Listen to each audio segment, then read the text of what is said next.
So my name's Di Parker, I'm the Good Grief Coach, and today's subject is going to be around lessons in loss. My guests are Jan Tinsley, who is a business coach, mentor and entrepreneur several times over, and Victoria Cooper, known as Tori, who's a UK IHCA registered health coach. Tori is passionate about helping you simplify your journey to better health and wellness. So those of you that join my YouTube channel will know that grief is something that we do for all losses in life. A loss is defined as an end of a familiar pattern of behaviour. So something that you do regularly that you then stop is a loss. It's just how attached you are to that loss as to how much you will grieve. So today we're looking at some different types of losses that make a deep impact and change the direction of our lives. As indeed for me, today would have been my 40th wedding anniversary. And having been widowed in 2016, loss for sure changed the direction of my coaching.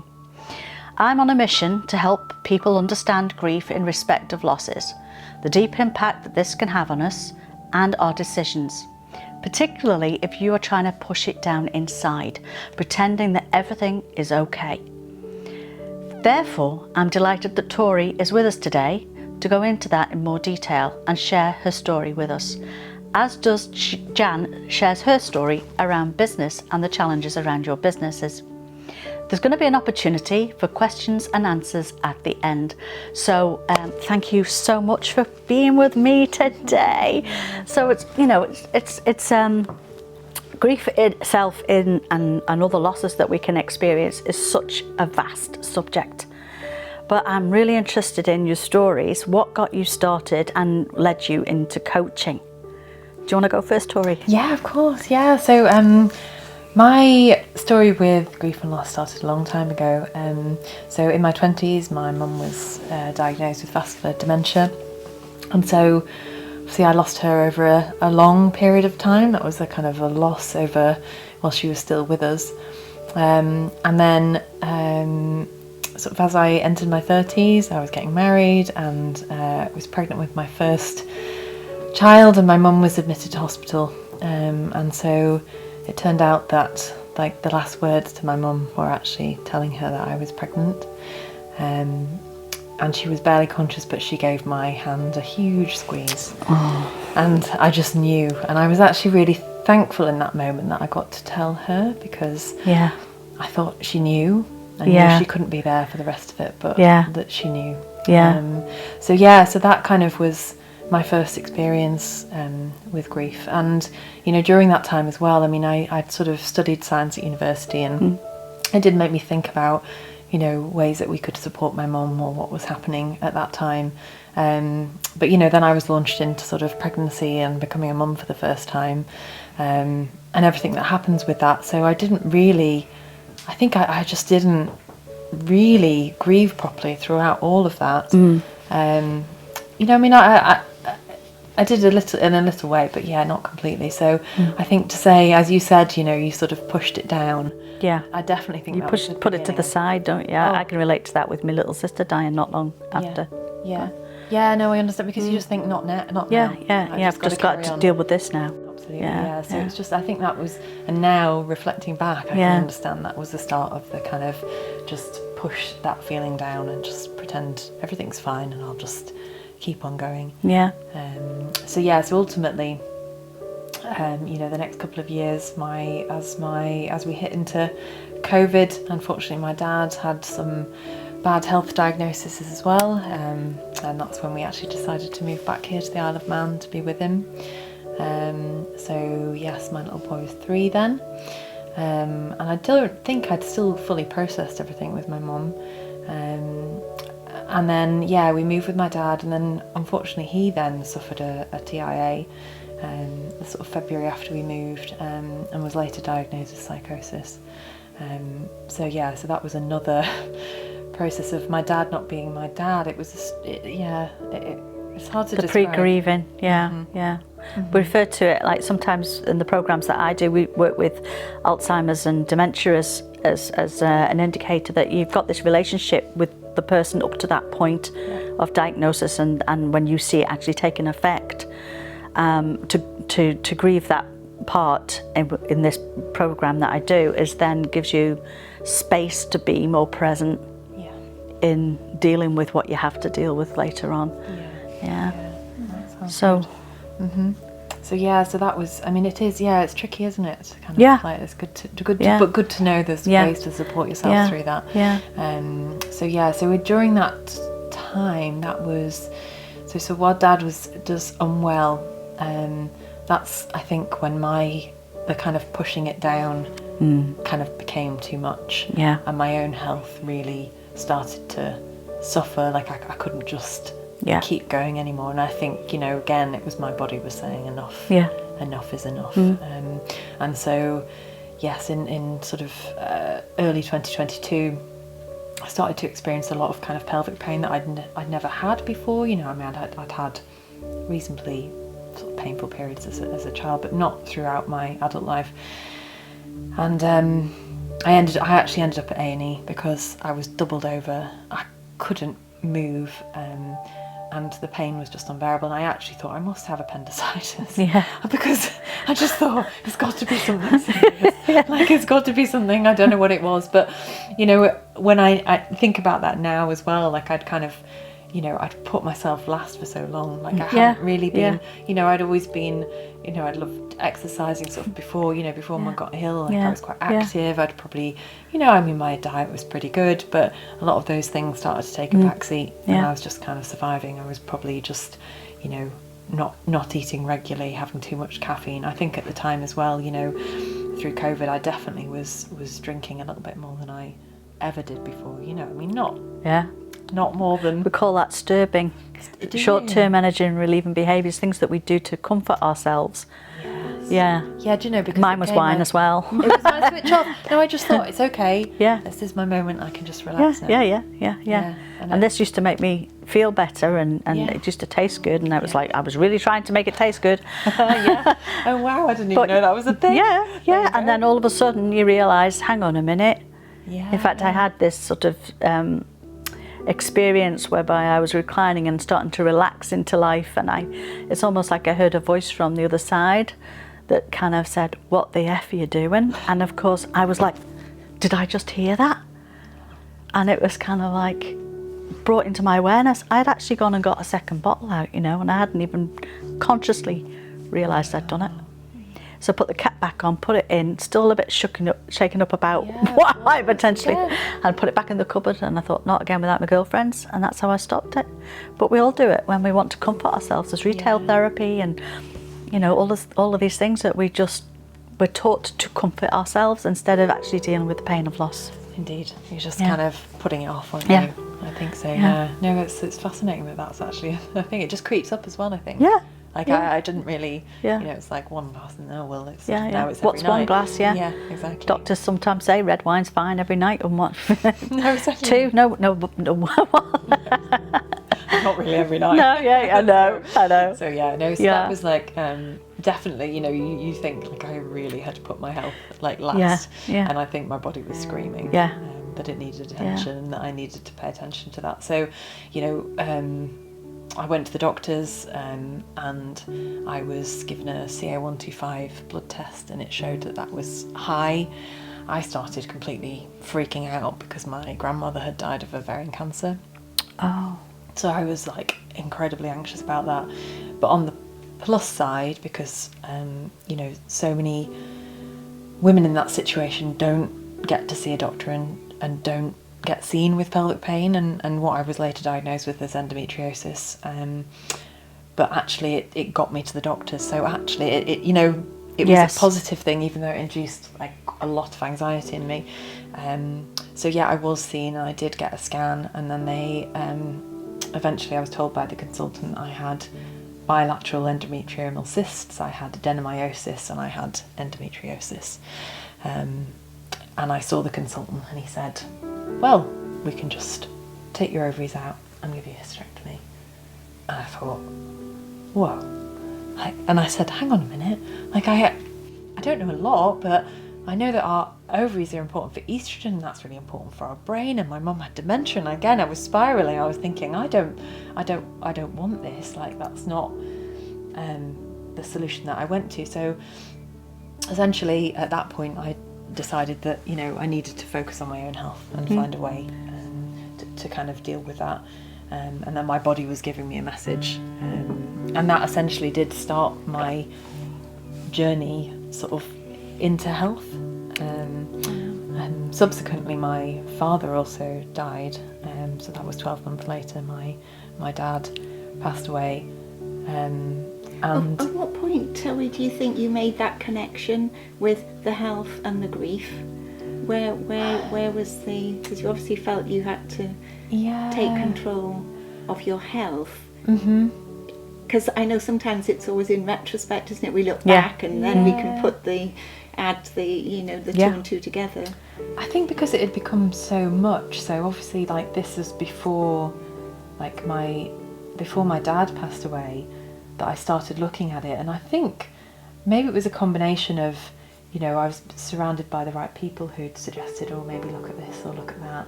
And I think, you know, my own preference that, you know, I had always enjoyed like having a healthy body and eating good food, and just that realisation that some of that had gone. And it was a friend actually, I sort of during that period, I can't remember, it gets quite blurry, doesn't it? I think I don't really know, because the stress was incredibly high.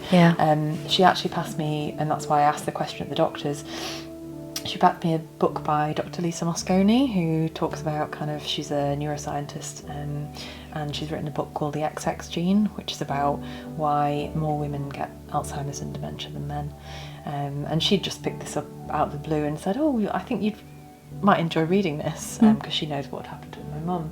And I think I just started joining the dots a little bit, because until that moment, and in that book it talked about, you know, that relationship between stress and health and all these things, and it was just it wasn't so much a kind of here's exactly what's going on for you, but it started to connect it a little bit between what I was actually doing, and I think I probably more directly attributed it to stress at the time, and I think later understood the stress was a consequence of grief. Anxiety, depression, stress, these are always misdiagnosed by doctors, unless it's something that is that you have, you know, you've had a bereavement and you've gone in and it's an obvious thing.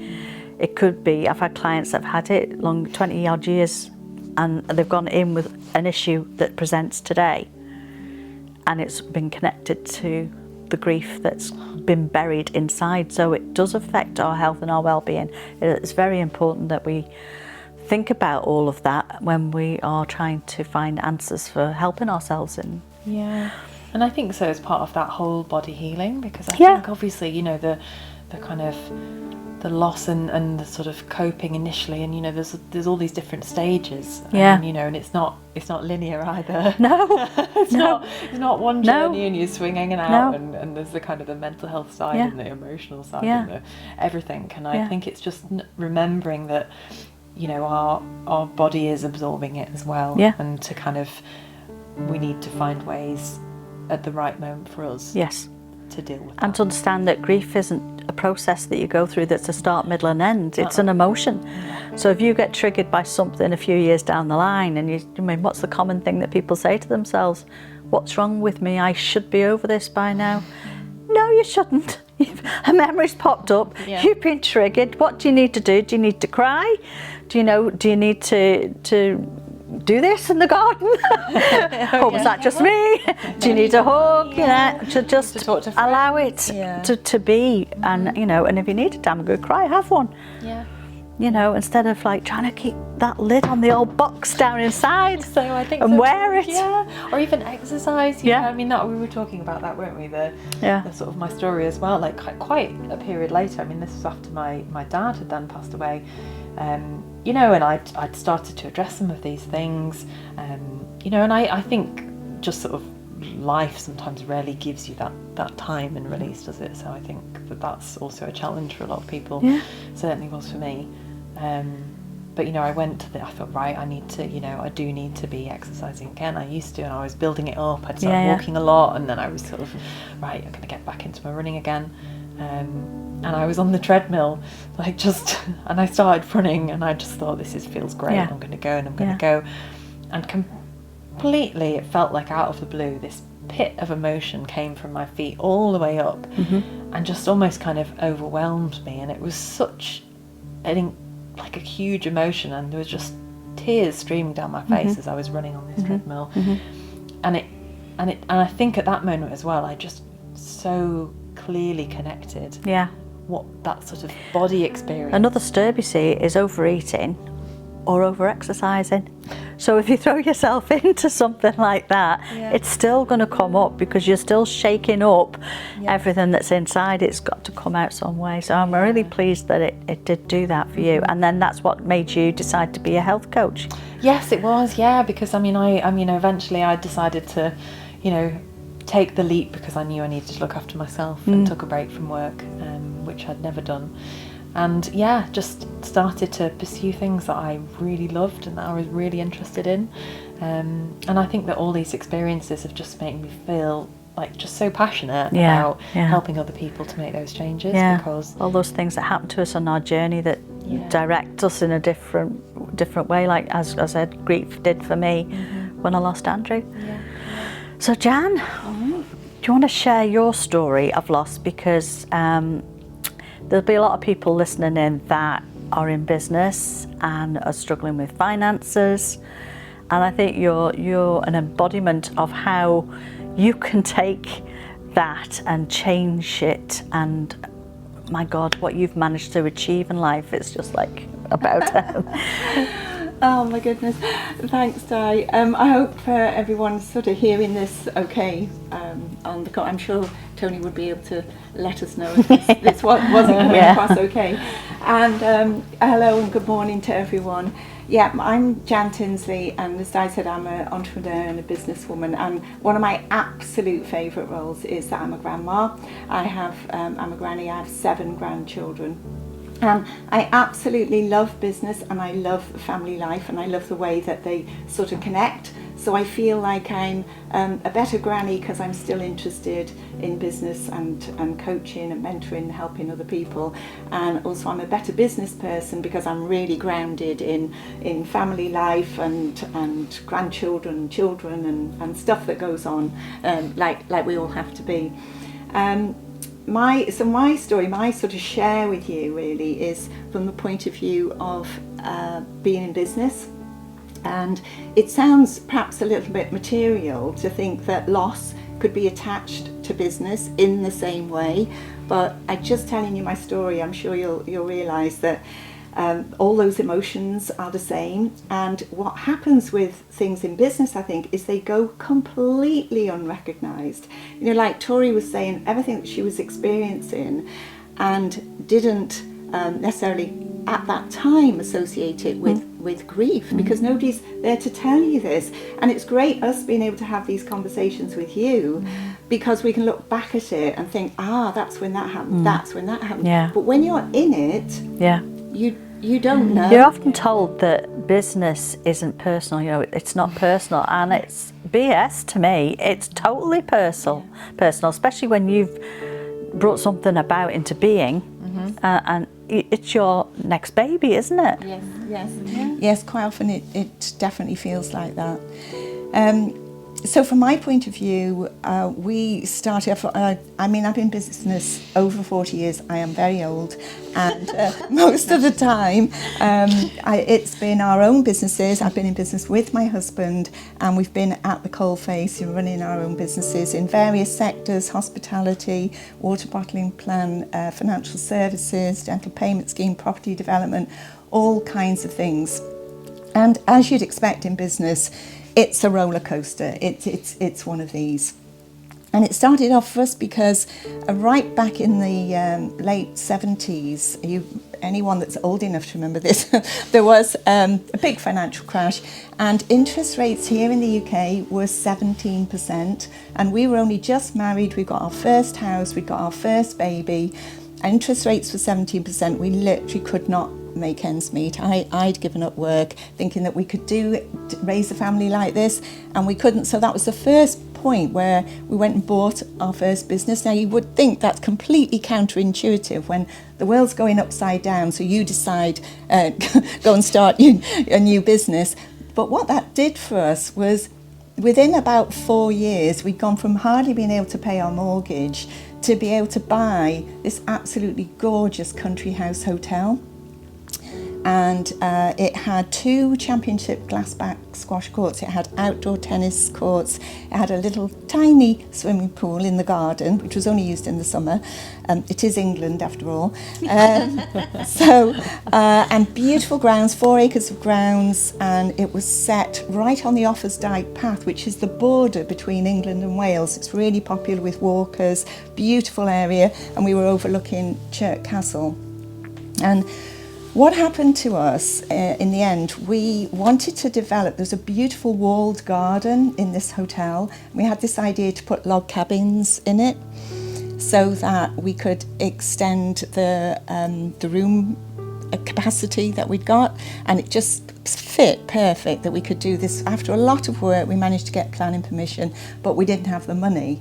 So at the time there was a thing called a business expansion scheme where people could make an investment into these kind of projects and get certain kind of tax relief for it. So it was a win-win situation, it felt. We had good advisors, we thought, our bank manager, our accountant, and another man from an insurance company, and we took on board the investment, but we had to create a limited company for this business expansion scheme to work.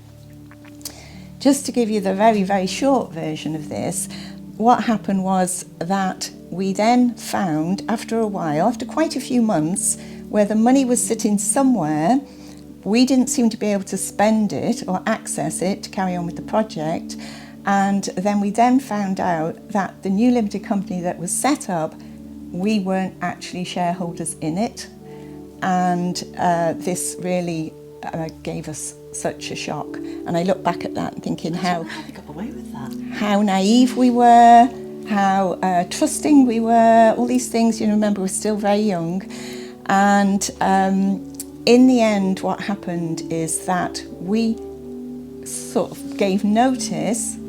John actually got a job selling paint. If you knew my husband, you can give him a tennis racket, a squash racket, a cricket bat, a basketball, a baseball, anything, but do not give him a screwdriver or a paintbrush or anything like that. But anyway, he got a job selling paint, basically so that he could have the company car. So we had a car. And we decided to say, look, you'll have to sort this out. We can't carry on working this place if you don't either give us our ownership or give us the money. And at one point, John had just had enough. He said, right, we're going. We can't do this anymore. And so we went, but on the understanding that we were going to get our payout. So our loss was this ticking bomb that we actually had no idea about. And eventually they put in a couple to run it, and if we didn't go anywhere near the place, and still waiting for our money, really struggling to, I was just doing little jobs to sort of keep some money coming in. We got 2 small children, and eventually we found out that the place had gone bust, and it was put into administration, and everything we'd owned and everything we'd worked for and built up to that point in this beautiful physical thing that you could look at and point at was gone. And it kind of got worse before it got better, because after a few weeks we had a phone call from the bailiffs who said that there was a hot tub and some catering equipment that was still under our name, our personal names, for the finance, and they were going to send the bailiffs in to reclaim the money. Of course, we didn't have any money, so we ended up getting a local builder. We informed the police. We got a local builder to come with us, and we took the wall out of the building where the hot tub was and took the hot tub out and sold it to the local squash club so we could pay off the lease. But, you know, this is the sort of thing when you think things are bad and then they sort of seem to just go worse, and then something else happens and something else happens. And so that was just like part of the start. So we had a great start to success in our business life, and then we had a terrible, terrible crash, and then you've got to rebuild yourself. And what that did for us, why I like to sort of share the story is because at that point we completely changed everything about ourselves. We'd both had good educations, we both could have had really great jobs, both of us in the public service sector actually. But with this happening, we completely reinvented ourselves, we retrained, we re-energized, we completely transformed what we were doing, and we were growing and learning. I ended up going back into part-time education to study for a postgraduate qualification in marketing. John started training again. He ended up going into financial services. We were learning all the time. We started attending courses. I was going to the local college, and slowly we realised that we were turning ourselves into something different. And it's a bit like, I think at that point, even though we didn't know really where we were going or what we were going to do, but we knew we were going to do something, and we were striving and working, and it's a bit like throwing the mud at the wall and just seeing how much sticks. Yes. And eventually we did end up creating a new financial services business, and out of that we created another business, and that one was the one that really came good for us and became an incredible success. And if you'd have asked me at that point to do a business plan and create, give me the charts or the flow charts or the financial business plan or anything else of what that business could have been, I could not have dreamt in my wildest dreams that we could have created something like that.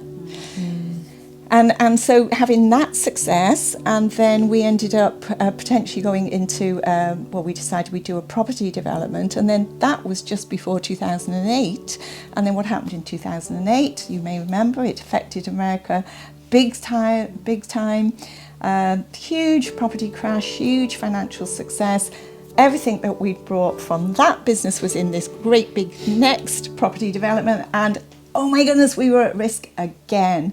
So this time, having had that warning, we got clever before things got bad, and ended up recreating the structure of the property development because it was all based on sales. We turned it into a rental program. We were able to rent and show the bank that we could service the debt. And so don't you dare close us down, because the banks were closing down a lot of businesses at the time. And we were able to show them that we could service this debt until the sales came and we could start paying back the debt. So hanging on by our fingernails, but having learnt from that, from learning from the previous experience. So I think, in terms of loss, the biggest loss, the most painful loss, without any doubt at all, is losing my mum, and that will be 30 years ago on the 12th of May. And I was hoping that wouldn't happen, but it does. Aki Seidai, 30 years ago, and I can still get choked about thinking about that. So yes, on a personal level, that's really hard to deal with, and of course all the grief that comes from that. But in terms of business experience, then the losses that you experience as you go along have the same sort of effect. And physically, interestingly, listening to Tori's story, for me, twice I've had cysts aspirated, and twice it's been times of either risk of loss, threatening of loss, even imagining loss, but I don't think it was quite like that. And just recently we're dealing with a court case, and I've actually ended up with a small cyst in my throat. And I'm just mentioning this because it's interesting, these things have come up today. I've got something going on. It is actually to do with my husband, but it's his sort of case. But of course we're in this together, as we always are. And metaphorically, you're saying you've got something you're finding difficult to swallow. And that's exactly where it is manifesting itself. So I think this is a good lesson, for everyone. It's not the sort of thing that you hear people talking about, that your body will, exactly. I'm choking on this. This is a morsel I can't swallow because it's really horrible thing that's happening.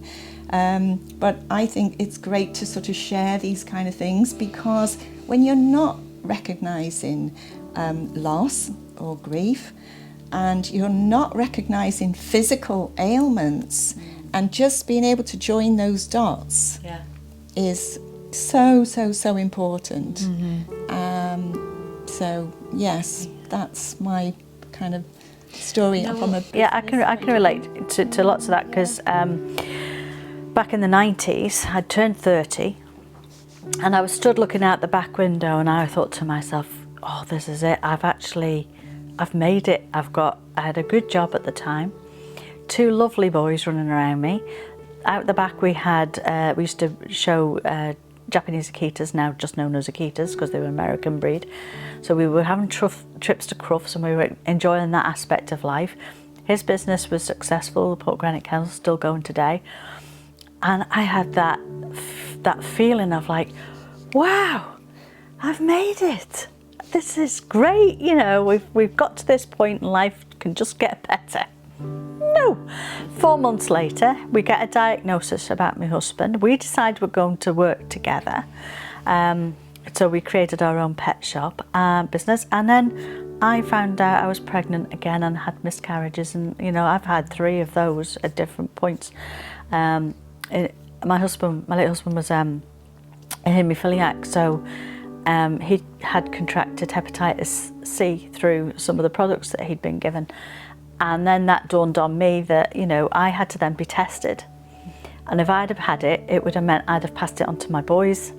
So whenever I have a bad moment in life, that is it that I compare. You know, when you say that's the moment. No matter what else has happened in life, that was the moment. For whatever reason, thank you, God and the angels, I didn't actually get that. But we ended up having to live with the aftermath of that. Now, outwardly, you wouldn't think there was anything wrong, but internally there was, you know, a different story going on. For the best part, we live on the Isle of Man, so we used to travel off to see anybody about that. So it was done over there, and we could get on with life here. But it was a pivotal point in our lives that also changed us into the direction that I'm sitting here today with you guys. That we're talking about all of these things, that there's that, through all of that chaos that we go through at that point, when we come out the other side, we can go, wow, actually I wouldn't have been here if that part of the journey hadn't happened.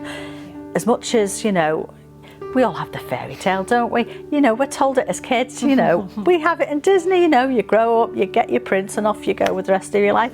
There doesn't seem to be a book, all these other bits and pieces that we have to deal with in life, and how we can best prepare ourselves for those. So that's where I think understanding and educating people about grief can help so much with those things, because it means we don't stay stuck. You know, all right, we have that element of allowing ourselves that space to grieve, but we don't need to stay there. No. You know, we can work on ourselves, and I think especially as coaches, you know, we've understood that the best way to help ourselves through an issue is to go and find a coach to help us with that issue. But how many people out there really know that? Absolutely. I think that's one of the things for me, like I say, we're being able to do this in retrospect, looking back and maybe thinking about, oh my goodness, I didn't reach out at that point. I really didn't know there was anyone to reach out to. You just had to get on with it. And sharing that, having that opportunity to, I think this is one of the biggest lessons, is that in this, in grief, in loss, you know, whatever it is that you're dealing with, we are not alone. But we forget to reach out, and partly because we don't know where to reach out, and you've seen as it's a sign of sort of weakness, and so you don't want to let certain people down, you don't want to upset the family, so you don't share the way you're feeling with them. But just having that opportunity, and this is where I hope that people understand where sort of coaching can help. And I think there's something around, you know, I thinking about that aspect of sort of lessons in loss and like what I've learned, I was kind of Yes, sharing that lessons like in loss, I've had yes. all of these kind of experiences, and you're kind of saying what's happened, but actually through kind of embracing my story and what's happened, and where that's led me, and actually I have found myself saying, because I've had good support, is that there is something about coming out the other one. It's not the other side, is it? It's that sort of, at some point, I don't know, something happens and it can turn into an incredible strength. Yes. Yeah. And that, I think, is amazing, actually, because you just, at the time, especially when you're really deep at the beginning of some of this stuff, it's like it doesn't feel like it could possibly be that, but actually suddenly you've got these experiences in life, or it's opened doors, or it's changed things, and actually it's kind of, it is something that's Did you know incredible. that you pick up the pain of loss on an ECG machine? Do you? Yeah. A friend of mine had, she was having chest pains, and so she went off to just get checked out. So the person that was looking at it went, oh, and then went off and got the boss out, and they came out, looked at it, and went, are you grieving? And she said, yes, I've just lost my husband. And he went, that's what that is. So it's not in your head. It's not something you make up. No. It's a physical, it shows up as a physical pain. It's the same with the inflammation as well that I was experiencing. So obviously I know now. I didn't associate it at the time, but so endometriosis is an incredibly inflammatory condition. And actually, through that experience in the bodily experience of grieving, that we're actually, our body is creating inflammation. Now, obviously, an initial inflammatory response in the body is a good one, because that's our natural thing. But if that becomes a kind of chronic experience, because we aren't in a place to share and to kind of deal with where we are, or to process it in a way, then that is where it starts to impact us in different ways, like you said. And similarly with your blood and your heart and all sorts of things going on. So it's just exactly as you said. I mean, I think if you have experienced these losses, and then actually you're suddenly like, oh, and now I have this going on and this going on, I think it can be related. I mean, obviously it's important to speak to a GP absolutely, or your health professional to sort of get that checked out, but that's not necessarily related. And I have found it interesting, sort of in the sort of coaching practice, as I ask questions of people, part of our sort of training as coaches is that I just keep asking questions, so actually when I start to ask, so when did that start to happen? When did you notice that? So frequently it's like, oh, well, actually, so somebody that I had worked with, oh, actually my dad developed dementia, he can't communicate anymore. And I'm like, okay, so it's that thinking about and what's going when for you the think whole person. and it's like that's also happening to Dad, it's not actually happening to me. No. How can that be affecting me? And it's Dad. Do you know what, one thing I am mindful of, and it was when I first heard your story that you've just shared with us, and thank you for that, is that we also stop to not take stock of where we've come to and how far we've actually come. It landed with me big time, because I was like, shit, some of that stuff's happened to me as well, and yet we're here, we've got through it, we've managed to find whatever steps we need to get to where we are, and we don't celebrate that as much, do we? I don't know, it's a British thing or what, let's do a bit more American woohoo on that one, but it's important, I think, for us to also acknowledge our achievements. That we manage to find a way, we pivot, and instead of reacting to everything that's going on, if we take that step back, take a breath, how can I respond to what's going on? It'll help just change perspective a little bit to help you find where you need to go next. I've got a question actually for you. So Okay. in my let's bring that on, I just wondered, because I had heard, so in my professional life prior to deciding to sort of become a health coach, I worked for charities anyway, and I do remember a conversation actually we were talking about it was children's well-being, and actually saying that, you know, our brain does naturally hold on to the negative experiences more than remembering the positive. And as you were saying that about, you know, we forget to celebrate. Yeah.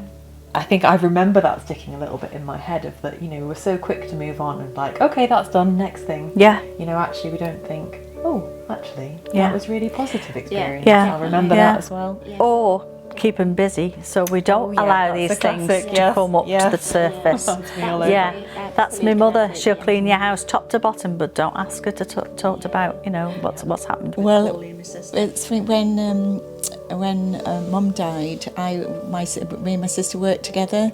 She was working for us in our business, and we seemed to do that. That was definitely my coping mechanism, was to keep busy, you know, to keep going and everything. And we were lucky because if I was having a bad day, she was okay. If she was having a bad day, I was okay. So we kind of. Let's just see if there's any questions, because I think we're coming towards the end of our time. Hi, Elaine. Oh, That's Tony, have we got any questions for us that have come up? Just while we're looking at this, I wonder if I could just share, just summing up some of the things that we've been sharing here, for the sake of people listening. Here, look. Oh, there's one for you. Yeah, my non-profit is right there, fighting being closed due to lack of financial support. So a lot of. Oh, shall I read this out? Yeah, read it out. My non-profit, this is a question from Christopher. Thank you, Christopher. My non-profit is right there, fighting being closed due to lack of financial support. So a lot of sacrifice being made to keep the service out there for free. It's amazing how trials force you to grow and also show you how others can either be there or disappear in your circle. Absolutely, Christopher. We were so lucky to get some amazing support and advice, and as well as the mentors that are there, you're dealing with your own sort of dragons and demons, but there definitely is help out there. And that's something that I was just going to say there when we said, you know, you're not alone. That's the one thing to remember. And the other thing is that whatever you're dealing with, whatever you're going through, is actually probably perfectly, imperfectly normal in that somebody else is experiencing this. And the other bit is, based on our stories and what we've just sort of said there in terms of celebrating, we're stronger than you think. You are stronger than you think. We can do hard things. And some of this is hard, really hard. And you know what you're going through right now, Christopher, with that, I hope you get the support. I hope you keep reaching out until you find the person that's going to give you the solution. And in some circumstances, which happened to us in one situation, because I had sort of put the word out and people had said, oh, you must meet somebody, I met a chap who said, I love this business and I want to write you a check out right there and then.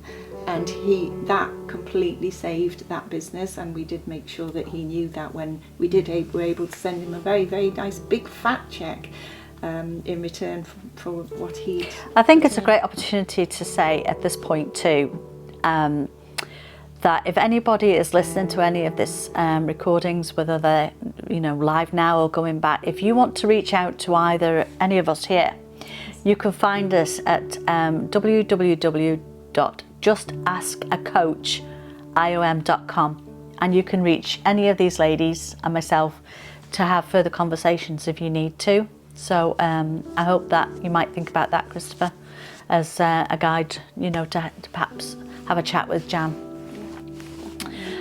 Was there any other questions, Tony, that have come up? Don't know if he's listening to us. Should we just keep going until he cuts us off then? Because it is just what it is, isn't it? So What about a piece of advice? what pieces of advice would you give to anybody now listening to us? I think my bit of advice really is based on what I've just said, and that is, it's the reassurance that actually you're stronger than you think, and that we can do hard things. And it doesn't mean to say, you've got to just keep going and keeping busy and finding distractions and things like that. Sometimes that's part of it, and if that works for you, that's absolutely fine as well. But you still have to sort of sit back and find that peace. And I think peace is quite an underrated word, to be honest. It sounds slightly surreal, but it isn't magical. It isn't something out there. It's just a place where it's contentment, and it might not be like a party, but it's just a place where we actually feel okay and we feel safe. And I think it's important to ground during these places too. Like if people aren't familiar with grounding, it's actually just go and put your feet on the sand or grass and connect with yourself again. Oh, Christopher says, I'm not giving up because I know that my non-profit is much needed, and I feel like Rocky keeping... Rocky, oh yes, the boxer, keep getting yes. I'm fighting Good to create for you. a revolutionary system that's held back by the mainstream to support dementia and Alzheimer's. Okay, I wow. love it. Yeah. But it hasn't been easy, and I'm trying to bring the healthcare profession to realise, yes, you have the right knowledge, but the wrong application. Yes, absolutely. Well done. Absolutely. Keep going with that, Christopher. And that as well is keep going, or if you want to say, never give up. Yeah. Yes. What about yourself?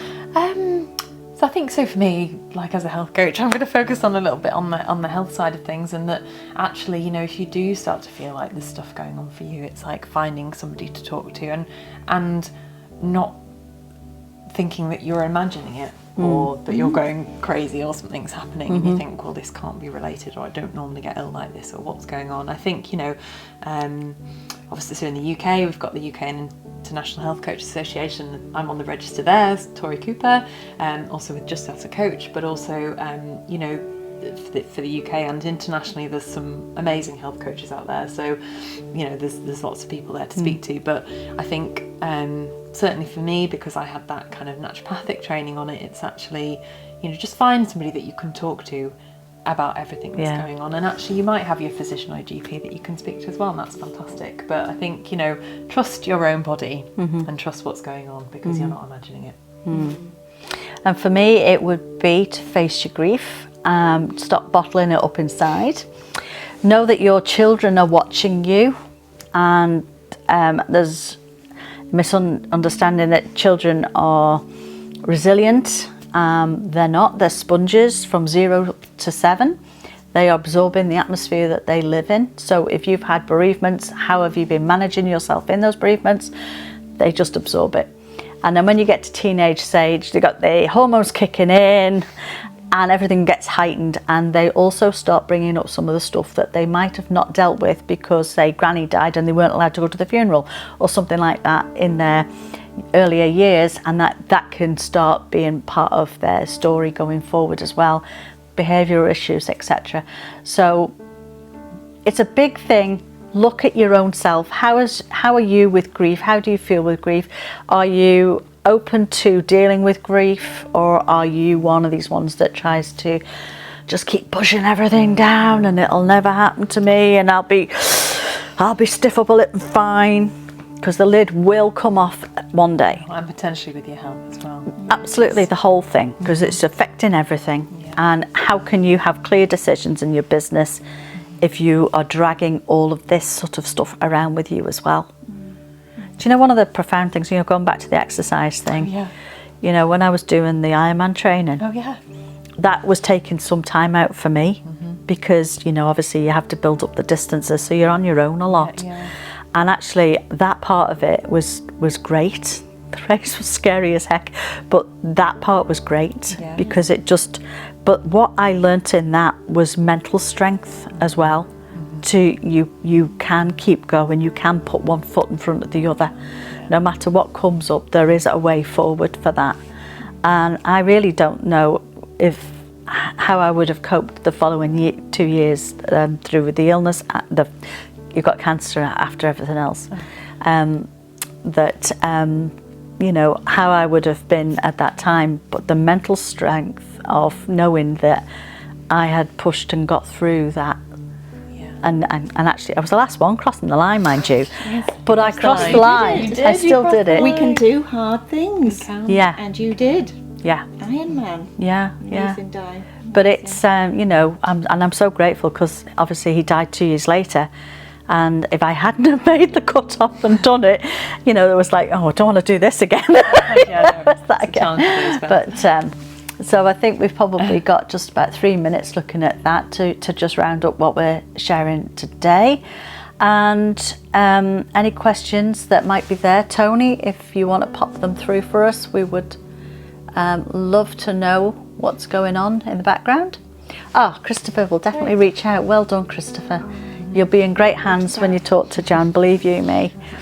And I wonder, can I just pick up on something you said, Di, there, because Di has really opened this up for so many people in terms of children and teenagers.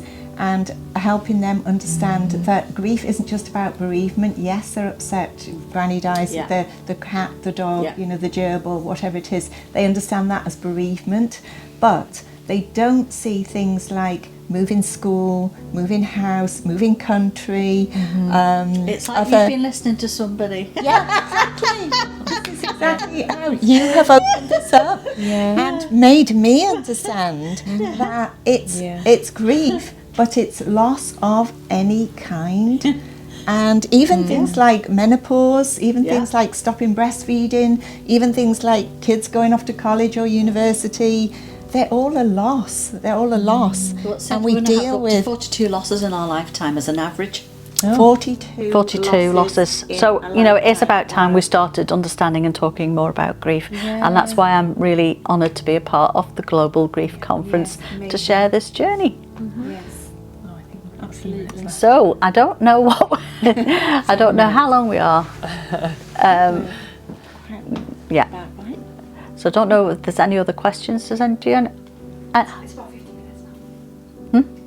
50. Yes, we're just coming up to. Yeah. Okay. So 1 minute. Okay. Right. Okay, Tony. So Well, thank you for listening to us. Thank you for listening. Thank you. Yeah. Thank you, Di. what are you going to take away from today's show? What I'm going to take from it is that to be confident to share your story because it will always help someone else. And I love listening to your stories, and it makes sure that you don't feel alone and you know that these things are quite normal. Yeah. What about you? Absolutely.